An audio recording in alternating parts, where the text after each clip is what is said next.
There's a national championship on the line in Atlanta on January 20th when Notre Dame faces Ohio State. Welcome into the Voice of College Football for the best in discussion, debate, and analysis. Here is our breakdown of the Irish and the Buckeyes and our prediction. Of course, it's the latest national championship game ever played, January 20th. After the expanded 12-team playoff, the first of its kind, Ohio State last won a national championship in the first ever college football playoff in 2014. For Notre Dame, it's been since 1988. Let's look at the key matchups in this one, and let's start with one Jeremiah Smith and the Ohio State offense. He was a one-man wrecking crew against Oregon and Tennessee. 6 catches, 103 yards, and 2 touchdowns against the Vols. 7 for 187 and a 2-touchdown performance at the Rose Bowl. Now, the Texas game plan was to either shade a safety or bracket Jeremiah Smith. Basically, take him out of the game. Do not let the freshman phenom beat us. And I think it was pretty effective. It was definitely super effective in regards to Jeremiah Smith's touches. 1 for 3 yards. But did the other Buckeye receivers step up? Well, Texas overall was much more effective against Ohio State's offense.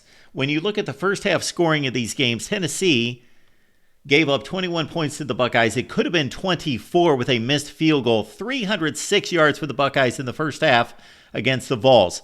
390 yards for Ohio State as they raced out to a 34-0 lead.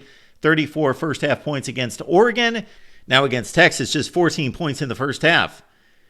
And one of those, of course, the 75-yard sprint on the screen pass by Travion Henderson. 231 yards against Texas, as penalties were the undoing of the Buckeyes, especially that unsportsmanlike penalty that really cost them a drive in which they had passed midfield. And of course, that unsportsmanlike penalty had nothing to do with the quality of play on the field. The other penalties against the Buckeyes, they certainly earned. They were good calls by the officials. Emeka Egbuka is definitely a future NFL receiver and probably a first-day pick, and he did not supplement the Jeremiah Smith absence against Texas. 5 catches for 51 yards. Carnell Tate was the guy that picked up much of the slack, 7 receptions for 87 yards in the absence of Jeremiah Smith, but Emeka Egbuka has had a fine playoff with 5 catches in each game, 15 overall catches in the CFP for a 13-yard average per reception. G. Scott in the playoff, 10 receptions, 99 yards after catching just 16 passes in the regular season for the Buckeyes, as he has become a bit of a factor and had the first big gainer against Oregon in the Rose Bowl. Travion Henderson and Quinshon Judkins, they can hurt you out of the backfield as well. Solid pass catchers with 47 combined catches. And of course, Travion Henderson took a perfectly timed and blocked screen pass to the house. That's a smart thing to do for the Buckeyes or for any team. Late in the first half, you don't necessarily trust the field position, and you've got a difficult situation trying to drive downfield because there's no way you've got enough time. You don't want to risk putting the quarterback back in harm's way, as Georgia did in Gunnar Stockton against Notre Dame, and that cost Georgia a touchdown with a strip sack going the other way and a Riley Leonard touchdown pass. So the Buckeyes played it safe. They put the ball in the hands of one of their best playmakers, and he and the offensive line made a play that was huge in this game, sending the Buckeyes into halftime with a touchdown lead and the momentum. Much made of a makeshift Ohio State offensive line. Of course, they lost Josh Simmons back against Oregon. They also lost their center, Seth McLaughlin, one of the best at his position in the nation. One of the key moves in this process has been Donovan Jackson going from guard to tackle, and it's been seamless. It's amazing that a guard can play that well at left tackle midseason and has been flawless. There's been one quarterback pressure against Donovan Jackson. No sacks, nothing else. Flawless record in about 175 snaps in the college football playoff. And of course, Donovan Jackson has played 2 games against Notre Dame, and he says of the Irish front, they pride themselves in being more physical than you and being more disciplined than you. So he definitely gives respect to Notre Dame's defensive front and what they bring to the table. Even despite these losses, Ohio State's pass protection has been pretty sterling throughout. Sure, you're going to give up quarterback hurries, and they did against Texas in the second half. It was excellent early. Then they started to wear down against one of the best pass rushes in the nation, one of the best defensive fronts in the nation. But I would say overall, considering shuffling all sorts of guys and losing two of their top three guys up front, that Ohio State's pass pro has been exceptional. It's been the run game that's been a roller coaster. It's not been consistent since losing those guys. It's been 0, -1, 3 yards, 4 yards, -2, then boom, 22. So it's been hit or miss up until the college football playoff. The Rose Bowl performance by the offensive line in the running game was consistent against Texas. Again, it was more feast and famine, although overall, the yards per carry for Quinshon Judkins and especially Travion Henderson at 7 yards per carry against the Longhorns is certainly stout. 15 carries for 78 yards for both of those backs combined, and then keep in mind that Quinshon Judkins loves to block. He loves to be physical in the run game, and when he doesn't get the ball, he takes it out on linebackers and safeties. We saw that a number of times against Texas. So while the Buckeyes are less than dominant in the run game, they're better than it would appear at first glance. 66th in rushing, however, number 29 in yards per carry at 5 yards flat, much like the Notre Dame defense against the run, better than you would see in the initial stats. The rush defense is 41st for the Irish, but number 28 in yards per carry against. Now let's look at the last two efforts against Georgia and Penn State. The Georgia running backs went 15 carries for 75 yards with a long of 28 yards. Arian Smith had a 13-yarder on an end around. The Penn State running games, and obviously the Nittany Lions with Nick Singleton and Katron Allen, much more committed to the ground game. 34 carries, 166 yards with carries of 10, 10, 13, and 20. And then their version of Arian Smith in terms of end-arounds or jet sweeps, Tyler Warren had a 12-yard rush and a 9-yard rush. Emeka Egbuka fills that role for the Buckeyes, end-arounds and jet sweeps, and Notre Dame should remember that from the matchup in South Bend on a key fourth down play. The Buckeyes went with Egbuka, and Notre Dame stopped it. We pointed out Arian Smith and Tyler Warren's success, albeit just 3 plays of 9, 12, and 13 yards. But Emeka Egbuka is the guy that the Buckeyes will call upon to supplement the running game if they do. And, of course, another guy that will supplement the running game, who had a huge fourth down conversion, is quarterback Will Howard. 72% completion percentage this year, 72.6 to be exact, 74% in his last 10 games. He's generally been exceptional. But Will Howard's going to miss some throws. All college quarterbacks do. I think we watch too much NFL football and expect these guys to be flawless on Saturday. Will Howard, though, when he's missed some throws, they've been crucial mistakes. The Michigan game was basically a pick six. The Penn State game was a pick six. And the Texas game with the Buckeyes coming out with momentum, driving, had scored at the end of the first half. He throws the interception when he was trying to get the ball to Jeremiah Smith. I understand. Smith was taken out of the game. You're trying to get your best playmaker the football and keep him involved. However, if you look at the replay of that, Will Howard was locked in. He didn't even try to look off the safety. The linebacker dropped and made the interception. Key play for Texas. So Will Howard tried to eliminate the mistakes, although that's going to be difficult to do against a Notre Dame defense that I believe is one of the 4 best in the nation. I think that we had the 4 best defenses in college football make it to the semifinals in Penn State, Notre Dame, Texas, and Ohio State. Because of the Texas defense's approach against Ohio State's passing game, we saw the Buckeyes come out more methodical in the Cotton Bowl than they had against Tennessee and Oregon, but they drove it right down the field, and Will Howard, I got to say, was threading the needle. It probably causes some Ohio State fans to gasp, but he was throwing into coverage, into traffic, but he was on the money. Now, again, the Jeremiah Smith mistake in trying to get the ball to him to open the third quarter is something that Will Howard needs to avoid. The numbers aren't there in terms of sacks, but the Notre Dame pass rush has been effective despite the loss of their best pass rusher and top sack man, Riley Mills.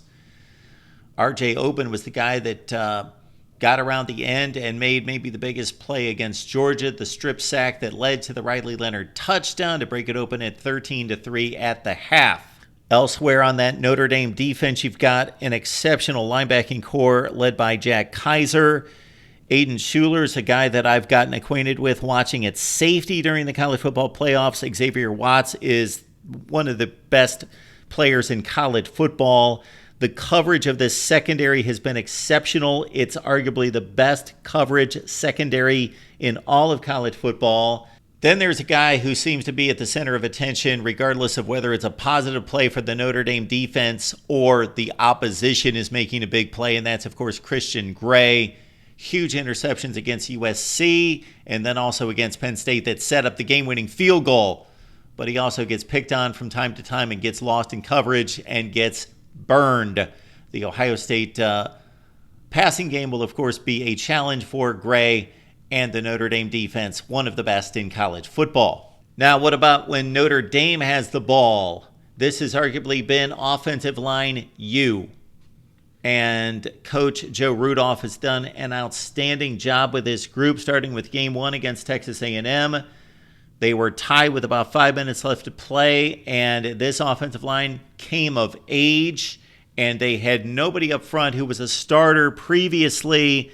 Now, of course, this O-line went through some ups and downs and molded and gelled throughout the season, but once they hit the playoff, and specifically this game against Penn State, boom. They lost Anthony Knapp, their left tackle, who was just the third true freshman in the history of Notre Dame football to start at offensive line in his first game. But unfortunately, he won't play against Ohio State. Also, Rocco Spindler was knocked out of the Penn State game after 22 snaps, and his availability for the national championship game is in question. So a guy who missed the entire 2024 season with a torn pec muscle, Charles Jagusah, becomes a key component for Notre Dame in the national championship game. We don't know, though, whether he's going to play guard or left tackle in place of Knapp, because the guy Tosh Baker, who replaced Knapp against Penn State, stepped in and gave up 5 hurries and a sack. So Notre Dame shuffling and trying to figure things out for that vaunted Ohio State pass rush with JT Tuimoloau on one end. Of course, Jack Sawyer, he of the famed batted down passes, 3 of them, both against Oregon and against Texas. And JTT had 20 tackles for loss and 11 sacks. And they may not even be the best or the most effective players up front for Ohio State. Tyleik Williams has had a remarkable run for Ohio State this season, and the defensive line, with all that talent, is finally playing up to its capabilities and playing its best football right now. Jeremiah Love is one of the best backs in college football, but he has basically been non-existent since ripping off that 98-yarder against Indiana in the first round of the playoffs due to a knee issue. But we saw him leap over a Texas defender in the fourth quarter with a game on the line, so he puts it on the line, and Marcus Freeman is telling us that he is as healthy as he has been in quite some time since hurting that knee almost a month ago. And of course, Notre Dame has possibly the best running back room in all of college football with Jadarian Price, who's just about as good as Love. And then even if they have to go 3 deep, if Love's not able to push that knee to 15 or 20 carries, you've got Aeneas Williams, who had 6.4 yards per carry. Thanks partially to the Penn State defense falling down, meaning 2 players on 1 play. Jaden Greathouse had his best game as a Notre Dame wide receiver, 7 catches for 105 yards. Bo Collins had been Notre Dame's most effective receiver for much of 2024, but he is day to day after 37 catches and 3 touchdowns. Of course, Notre Dame's got tight end play. That is a given. Mitchell Evans, one of the best in the business. Gunnar Helm, though, held to just 2 catches for 42 yards by the Buckeyes, but he did have a key 34-yard reception in which he threw Caleb down with one arm. And the Ohio State cornerbacks are talented but susceptible. We saw what Oregon did in the first matchup against Ohio State and Denzel Burke. They made him look horrific. He bounced back against the Ducks this last time and has not had that kind of game when he was once exposed at Autzen Stadium. Now, for Davison Igbinosun, he gets exposed just about every week. depending on how the officials call it, because he grabs and holds and is the most physical cornerback in all of college football. So it depends on how the officials are calling it, of whether Davison Igbinosun can be hidden and somewhat effective and not necessarily picked on and abused, or whether he has an awful night. I don't know if Notre Dame has the receiver core, though, to take advantage of Igbinosun and possibly Burke. That brings us to quarterback Riley Leonard.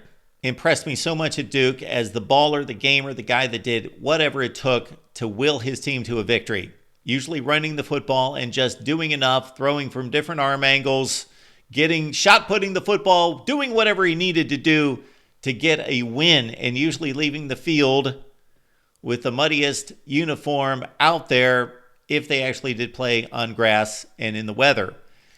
They won't in the national championship game, of course, but he's going to have as many rug burns as anyone. That's the point. 3 touchdowns and 3 picks during the playoffs, though. He did outplay Drew Aller as a passer, surprisingly, 53-79 in the playoffs. And he runs that read option just about as well as anyone. He knows when to keep it. Georgia found that out in one of Notre Dame's biggest offensive plays and the biggest rushing play of the matchup against the Bulldogs. And that was one of the things that Will Howard failed to do in one of the keepers he had on the read option. Should have given the ball to Quinshon Judkins, who would have marched home with a touchdown for the Buckeyes. Cody Simon, key in this one. He has been exceptional for Ohio State, has turned out to be one of the best linebackers in the country. 112 stops, 7 sacks, 12 tackles for loss, and he may spy Riley Leonard. What do you think? He could get that duty, and he has been a tear for Ohio State football and leads that 2-man crew at the linebacking position. Notre Dame defensively takes the ball away. Ohio State, for as good as they are on that side of the ball, do not. The Irish are number 5 in turnover margin, and they have caused the most turnovers in college football with 32. Ohio State is just +4 in turnovers. So if Notre Dame can continue that trend, maybe get 1 or 2 more turnovers than Ohio State, that would, of course, be key. If this comes down to a late field goal, I don't necessarily know if Ohio State's going to be confident in Jaden Fielding. He's righted some of his wrongs from the Michigan game, in which he missed 2 chip shots after being perfect for the season. He missed a 56-yarder against Tennessee. Is that a big deal, though? 11 of 15 on the season. Mitch Jeter, on the other hand, 7 of 8 during the CFP, and of course he was near perfect as a South Carolina kicker. Notre Dame can definitely win this football game. When we match up the teams level by level, unit by unit on both sides of the ball, I see an even matchup. I see 2 beat-up offensive lines that have done a remarkable job by their offensive line coaches, Rudolph and Fryer, getting them mended and mixed and gelled to handle some of the best defensive fronts in the country. I see quarterbacks who are not exceptional, who are not the best in the business, but are what their teams need. Howard's the better passer, Leonard's the better runner. I see 2 of the best running back rooms in the country. I see exceptional receivers for Ohio State, and that's the difference. The defenses are both great. I would say Ohio State might have a slightly better defense because of the explosiveness from the edge. But Notre Dame might have the least vulnerable secondary despite some of the experiences of one Christian Gray. I've not seen them get torched like Oregon did to the Buckeyes, but I don't think Notre Dame's capable of doing that, and that brings us to the conclusion of the difference in the 2 teams. Ohio State, Will Howard, off play action, big plays to Jeremiah Smith, pick your poison Notre Dame. Emeka Egbuka, Carnell Tate could prove to be a big factor in this game. He had 87 yards receiving on 7 catches in the Cotton Bowl. Ohio State 27, Notre Dame 20 in a really, really good football game. Keep in mind, my picks are 10-0, 6-4 against the spread, 10-0 straight up during the CFP. But that is how I call it from Atlanta, a really strong, solid, entertaining national championship game. Leave your comments and questions down below right here at the Voice of College Football.